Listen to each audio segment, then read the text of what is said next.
Welcome to online अड्डा first D best for learning. दोस्तों स्वागत है आप सभी का ऑनलाइन अड्डा फर्स्ट डी चैनल पे। एक बार फिर से दोस्तों करंट अफेयर की क्लास को लेकर आप सभी के बीच आ चुका हूं।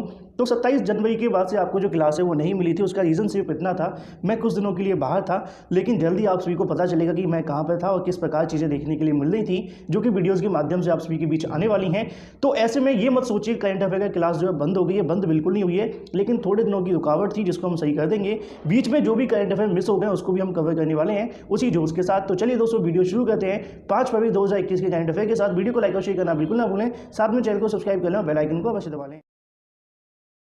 अगर आप यूपीटीटी 2021 की प्रिपरेशन करें तो अकेडमी आपके लिए लेकर आए कॉम्प्रिहेंसिव बैच कोर्स यूपीटीटी 2021 के लिए, जिसमें आपको मिलेंगे इंडिया के टॉप एजुकेटर्स। इस बैच को आप एक्सेस कर सकते हैं 6 फरवरी 15 अप्रैल 2021 तक। लिंक वीडियो की डिस्क्रिप्शन में है, आज ही एनरोल करें। आरआरजीटीटी कोड का इस्तेमाल करना बिल्कुल ना भूलें, इससे आपको मिलेगा डिस्काउंट, साथ ही और भी बहुत सारी free live classes. Link video की डिस्क्रिप्शन में है, आज ही एनरोल करें।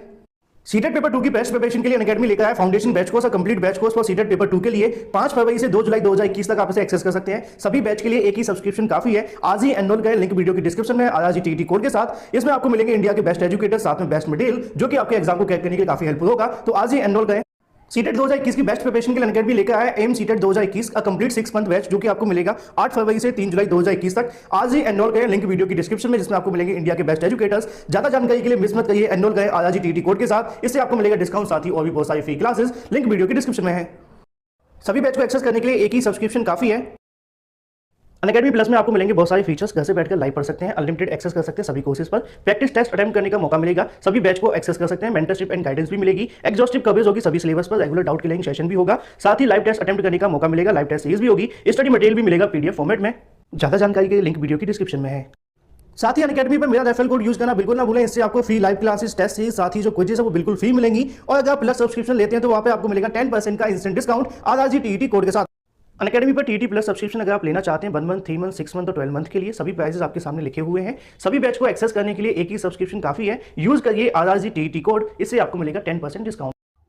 तो काफ़ी दिनों के बाद आप सभी के सामने पहला जो क्वेश्चन है वो आ चुका है। जैसे पहले आपको क्लास मिलती थी एज इट इज़ मिलने वाली है, लेकिन इस बार आप सभी को बता दें कि आज की क्लास के अंदर इमेजेस नहीं रखी गई हैं, क्योंकि समय थोड़ा कम था। लेकिन कल से जो क्लास आएगी उसके अंदर इमेज और भी सारी जानकारियाँ जो एक्स्ट्रा महत्वपूर्ण पॉइंट होते हैं वो भी रखे जाएंगे। तो पहला क्वेश्चन आप सभी के सामने आता है कि भारत ने साल 2021 में यूएन शांति निर्माण कोष के लिए कितने डॉलर देने की घोषणा की है। 4 ऑप्शन आप सभी के सामने, राइट आंसर आप सभी को बताना है। तो ऐसे में आप सभी को याद रखना है इसका जो राइट आंसर होगा ऑप्शन नंबर ए इसका बिल्कुल राइट आंसर हो जाता है। लगभग अगर हम बात करें, जैसा कि आप सभी नीचे देख पाए हैं, 1.5 लाख डॉलर के समथिंग आप सभी को देखने के लिए मिलेंगे, जिसकी घोषणा भारत सरकार ने की है इस साल संयुक्त राष्ट्र शांति निर्माण कोष के लिए, जिसको हम इंग्लिश में कहेंगे यूनाइटेड नेशन। साथ में अगर बात करें पीस बिल्डिंग फंड के लिए, यहाँ पर लगभग उनकी तरफ से दिए गए 1.5 लाख अमेरिकी डॉलर देने का जो वादा है वो किया गया है। तो ऐसे में आप सभी को याद रखना है। साथ ही आप सभी को एक और जानकारी बता दें कि ये 1.5 लाख अमेरिकी डॉलर देने का जो वादा इनकी तरफ से किया गया, 5 साल की रणनीति को आगे बढ़ाया जाएगा, जिसके लिए वर्ष 2020 से लेकर 2024 के दौरान शांति निर्माण कोष के लिए 1.5 अरब, मतलब कि लगभग आप मान के चलिए 1.5 बिलियन डॉलर आप मान सकते हैं कि आवश्यकता होगी। इसकी घोषणा 25 जनवरी 2021 को संयुक्त राष्ट्र भारत के स्थायी प्रतिनिधि TS त्रिमूर्ति ने की थी। तो ऐसे में आप सभी को याद रखना है, इतनी जानकारी आप सभी के सामने काफ़ी है। अब संयुक्त राष्ट्र शांति स्थापना के बारे में आपको पता होना चाहिए। संयुक्त राष्ट्र शांति स्थापना का लक्ष्य मुख्य रूप से देशों के संघर्ष से शांति कठिन मार्ग पर लाना है। संयुक्त राष्ट्र के पास शांति व्यवस्था बहाल करने के लिए दबाव सहन करना, साथ में दुनिया भर के सैनिकों और साथ में पुलिस को तैनात करने की क्षमता के साथ साथ संयुक्त राष्ट्र की सुरक्षा परिषद महासभा द्वारा निर्धारित जनादेश एक श्रीलंका को संबोधित करने के लिए नागरिक शांति सैनिकों के साथ उन्हें एकीकृत करने की क्षमता है। तो ऐसे में आप सभी को याद रखना है कितने डॉलर का दिया जाएगा, 1.5 लाख। तो अगला क्वेश्चन आप सभी के सामने आता है, विश्व का तीसरा most valuable IT service brand बना है। 4 ऑप्शन आप सभी के सामने है और राइट आंसर आपको बताना है। जिन्होंने रेलवे के एग्जाम दिए होंगे उनको बिल्कुल पता होगा इसके बारे में, है ना, जिसका हम नाम लेने वाले हैं TCS आप सभी को पता होना चाहिए, रेलवे के एग्जाम भी कंडक्ट करवाता है। अगर बात करें ब्रांड फाइनेंस की एक रिपोर्ट के अनुसार, टाटा कंसल्टेंसी सर्विस मतलब कि TCS को अगर बात करें IBM के बाद वैश्विक स्तर पर तीसरे सबसे वैल्यूएबल IT ब्रांड के स्थान मिला है। तीसरे स्थान पर TCS तेजी IBM के साथ अंतर का कम कर रही है। ऐसे में 11% की ब्रांड वैल्यू बढ़कर 15 बिलियन अमेरिकी डॉलर के बराबर पहुंच गई है। तो ऐसे में आप सभी को याद रखना है। साथ ही अगर हम बात करें तीसरा सबसे मोस्ट वैल्यूएबल बना है, तो पहले पे आप सभी को पता रखना है IBM है ना। साथ ही अगर आप सभी से पूछा जाए कि 4 भारतीय IT सर्विस कंपनी है, जिसको हम TCS, इन्फोसिस चौथे पर, HCL सातवें पर, विप्रो 9वें पर है, विश्व की टॉप 10 कंपनियों में स्थान हासिल किया है। तो ऐसे में आप सभी को याद भी रखना है। तो इंडियन तीसरे नंबर पर है और साथ में इन्फोसिस जो इंडियन है वो चौथे पर है, HCL सातवें पर है और विप्रो 9वें नंबर पर है। अब सवाल आता है टाटा कंसल्टेंसी सर्विस के बारे में कि इसके CEO कौन है। राजेश गोपीनाथन ने। स्थापना कब हुई थी? 1 अप्रैल 1968 को हुई थी। मुख्यालय कहाँ है? मुंबई महाराष्ट्र के अंदर है। अगली बार से सारी जानकारी आप सभी को क्वेश्चन के अंदर देखने के लिए मिल जाएगी नीचे, इस बार नहीं है, ठीक है। अगला क्वेश्चन आता है भारत ने किसके साथ में, है ना, यहाँ पे आपको डैश लगाना है। तो डैश के साथ में भारत ने डैश के साथ में रणनीतिक साझेदारी समझौते पर सिग्नेचर किए हैं। 4 ऑप्शन आप सभी के सामने, राइट आंसर आपको बताना है। IEA, EEA या फिर FEA, 4 ऑप्शन आप सभी के सामने, राइट आंसर आपको पता होना चाहिए।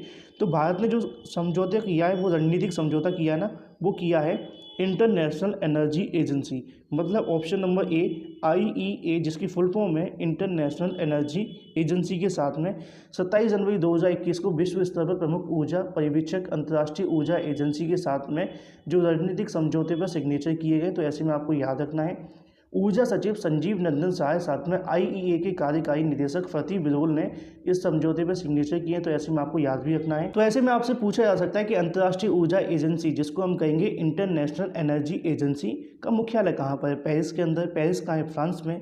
अंतर्राष्ट्रीय ऊर्जा एजेंसी का सदस्य आप सभी को याद रखना है 30 सदस्य हैं। अच्छा, इसकी स्थापना कब हुई थी? नवंबर 1974 में। इतनी जानकारी आप सभी के लिए काफ़ी है। अगला क्वेश्चन आप सभी के सामने आता है, गुजरात में अंतर्राष्ट्रीय बैंकिंग इकाई का उद्घाटन किया है। 4 ऑप्शन आप सभी के सामने, किसके द्वारा किया गया ये आप सभी से पूछा गया है। तो इसका जो राइट आंसर होगा SBI, BOB, HSBC। तो राइट आंसर हो जाता है ऑप्शन नंबर C, HSB के माध्यम से किया गया है। तो ऑप्शन नंबर C तो इसका बिल्कुल राइट आंसर हो जाएगा। लेकिन HSBC के बारे में आपको पता होना चाहिए। HSBC देश में 160 से अधिक वर्षों से मौजूद है। विश्व स्तर पर इसकी चौथी शाखा भारत में खोली गई थी। HSBC दुनिया की सबसे प्रमुख अंतर्राष्ट्रीय वित्तीय सेवा केंद्रों में काम करता है। तो ऐसे में आपको याद रखना है। अच्छा, इनके CEO कौन है?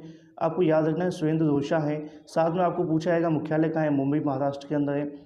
तो HSBC ने गुजरात में कहाँ पे? गांधीनगर शहर में, ठीक है। गांधीनगर शहर में गिफ्ट सिटी अंतर्राष्ट्रीय बैंकिंग इकाई, जिसको हम IBU कहते हैं, शाखा का उद्घाटन किया है। HSBC भारत के गिफ्ट सिटी में एक शाखा स्थापित करने वाला सबसे पहले वैश्विक वित्तीय संसाधनों में संस्थाओं में एक नया स्थापित अंतर्राष्ट्रीय वित्तीय सेवा प्राधिकरण के लाइसेंस प्राप्त करने वाला पहला बैंक था। तो ऐसे में याद भी रखना है Gujarat international finance tech city, जिसको हम कहेंगे गिफ्ट सिटी, जिसकी फुल फॉर्म है गिफ्ट सिटी, ठीक है। याद रखिएगा Gujarat international finance tech city, ठीक है। तो ऐसे में आपको याद रखना है HSBC की IBU शाखा 27 जनवरी को प्रभावी होगी। तो ऐसे में हो चुकी है ना, क्योंकि हम पुराना करंट अफेयर भी बीच में लेकर के चलेंगे, जिससे कि सारी जानकारी आपको मिल जाएगी। अगला क्वेश्चन आता है, धनलक्ष्मी बैंक बोर्ड के MD और CEO के रूप में नियुक्त किया गया है। 4 ऑप्शन आप सभी के सामने, राइट आंसर आप सभी को बताना है। धनलक्ष्मी बैंक बोर्ड की जानकारी आप सभी से मांगी गई है। तो आप सभी को याद रखना है JK शिवन, रोहित रंधावा, नीलम चतुर्वेदी या फिर इनमें से कोई नहीं। तो ऐसे में इसका जो राइट आंसर होगा ऑप्शन नंबर A इसका बिल्कुल राइट आंसर हो जाता है। JK शिवन को बैंक के प्रबंध निदेशक और CEO के रूप में नियुक्त किया गया है। तो ऐसे में आपको याद रखना है कि यहाँ पे केरल स्थित शेयर धारकों ने 30 सितंबर 2020 को MD और CEO सुनील गुरबख्शन के खिलाफ मतदान किया था, मतलब उनको हटाने के लिए। तो ऐसे में अगर बात करें, शिवन के नए MD और CEO के रूप में नियुक्त किया गया है। तो सारी जानकारी आप सभी के सामने आ जाती है। धनलक्ष्मी बैंक का मुख्यालय कहाँ है? अगर आपसे पूछा जाए तो केरल के अंदर है। केरल में कहाँ पर है? तो त्रिशूल करके एक जगह है, त्रिशूल, है ना, त्रिशूल, है ना। साथ ही अगर बात करें धनलक्ष्मी की स्थापना कब हुई थी? 1927 में। अगला क्वेश्चन आप सभी के सामने आ जाता है, NCLAT का मुख्यालय आप सभी से पूछा गया है। 4 ऑप्शन आप सभी के सामने, राइट आंसर आप सभी को बताना है। उद्घाटन हुआ है, मुख्यालय नहीं पूछा गया है। उद्घाटन आप सभी को किसके द्वारा किया गया, ये आप सभी से पूछा गया है। तो 4 ऑप्शन आप सभी के सामने, राइट आंसर आपको बताना है किसके द्वारा किया गया है। तो राइट आंसर होगा option number B, Nirmala Sitharaman. तो ऑप्शन नंबर B तो इसका बिल्कुल राइट आंसर हो जाएगा। लेकिन ऐसे में आप सभी को बता दें कि इस बार इमेज नहीं रखी है, अगली बार से रखी जाएंगी, परेशान होने की आवश्यकता नहीं है। तो NCLAT का एक ब्रांच जो खोली गई है वो निर्मला सीतारमन ने उद्घाटन किया है। कहाँ पे? चेन्नई के अंदर है। पूछा जाएगा कि NCLAT की फुल फॉर्म क्या है? National company law appellate tribunal, ठीक है। तो ऐसे में आपको याद रखना है चेन्नई पीठ का वर्चुअली उद्घाटन किया गया है। नई दिल्ली अगर बात की प्रिंसिपल बेंच की बात, यह देश की दूसरी NCLT बेंच है, तो ऐसे में आप सभी को याद भी रखना है। तो सारी जानकारी आप सभी के सामने आ जाती है। अगला क्वेश्चन अगर हम बात करें, हाल ही में प्रशांत डोरा जी का निधन हुआ, उनका संबंध आप सभी से पूछा गया है। 4 ऑप्शन आप सभी के सामने, राइट आंसर आपको पता होना चाहिए। तो ऐसे में संबंध किसके साथ में, क्रिकेट के साथ, हॉकी या फुटबॉल? तो 4 ऑप्शन में से इसका जो राइट आंसर होगा ऑप्शन नंबर सी इसका बिल्कुल राइट आंसर हो जाएगा। पूर्व भारतीय राष्ट्रीय फुटबॉल टीम के गोलकीपर रह चुके हैं प्रशांत डोरा जी, उनका फिलहाल निधन हुआ है। घरेलू फुटबॉल में टॉलीगंज, अग्रामी, कलकत्ता पोर्ट और साथ में अगर बात करें मोहम्मद स्पोर्टिंग और साथ में मोहन बगान ईस्ट बंगाल का प्रतिनिधित्व किया था। 1997 से 98 और 99 में जब बंगाल की back to back Santosh trophy खिताब जीता, तब उन्हें भी बेस्ट गोलकीपर के रूप में चयन किया गया था। फिलहाल उनका निधन हुआ है। संबंध क्या है? फुटबॉल के साथ। ऑप्शन नंबर सी इसका बिल्कुल राइट आंसर है।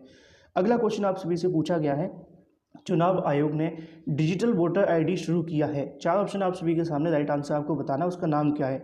ई एपिक, ई वोटर कार्ड, ई कार्ड या इनमें से कोई नहीं। तो 4 ऑप्शनों में से आप सभी को पता होना चाहिए। ऑप्शन नंबर ए इसका बिल्कुल राइट आंसर हो जाएगा, ई एपिक, है ना। अब ई एपिक आप सभी को पता होना चाहिए, एक पोर्टेबल डॉक्यूमेंट फॉर्मेट है, मतलब जिसको PDF संस्करण आप सभी को देखने के लिए मिलता है। जैसे हम इसकी आपको PDF देते हैं, इसमें फोटो लगी होती है, सेम एज इट इज जैसे कि आपके आधार कार्ड आते थे, सेम ऐसे आपको देखने के लिए मिलेगा। अब चुनाव आयुक्त कौन है, राइट नाउ आपसे पूछा जाएगा, तो याद रखना है सुनील अरोड़ा इसका बिल्कुल राइट आंसर होगा। गठन कब हुआ था चुनाव आयोग का, तो आपको याद रखना है 25 जनवरी 1950। साथ में मुख्यालय कहाँ है? नई दिल्ली के अंदर है। इतनी जानकारी आप सभी के लिए काफ़ी है। बाकी सारी जानकारी आप मोबाइल के थ्रू देख सकते हैं, डाउनलोड कर सकते हैं, प्रिंट आउट निकलवा सकते हैं, वो भी सेम वैलिड रहेगा जैसे कि आपको वोटर ID पहले मिला करते थे, एज इट इज़, ठीक है। अगला क्वेश्चन आता है, किस राज्य में बेस्ट इलेक्टोरल प्रैक्टिस 2020 के लिए राष्ट्रीय पुरस्कार जीता है?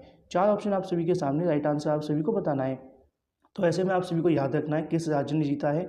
4 ऑप्शनों में से आपका जो राइट आंसर होगा मेघालय, इसका बिल्कुल राइट आंसर हो जाता है ऑप्शन नंबर ए। मेघालय के बारे में कई बार मैंने आप सभी को जानकारी दी भी है, तो ऐसे में आप सभी को बताना भी है।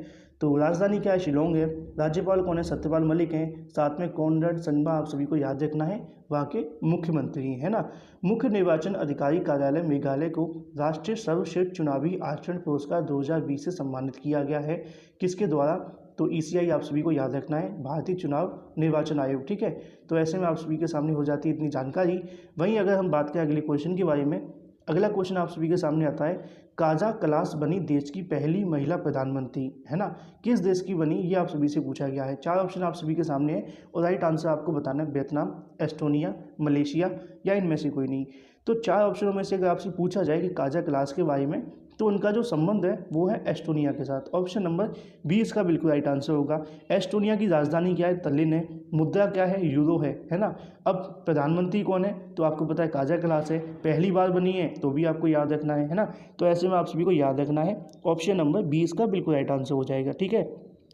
साथ ही अगर बात करें, दुनिया का एकमात्र देश बन गया है जहां राष्ट्रपति कैस्टी कालयुज्जोलोदो, प्रधानमंत्री दोनों महिलाएं हैं, ठीक है। ये भी आपसे पूछा जा सकता है कि दुनिया का पहला ऐसा कौन सा देश है जिसके राष्ट्रपति और प्रधानमंत्री दोनों महिला हैं, तो भी आप सभी को याद रखना है एस्टोनिया, ठीक है। अच्छा, इनके प्रधानमंत्री कौन है?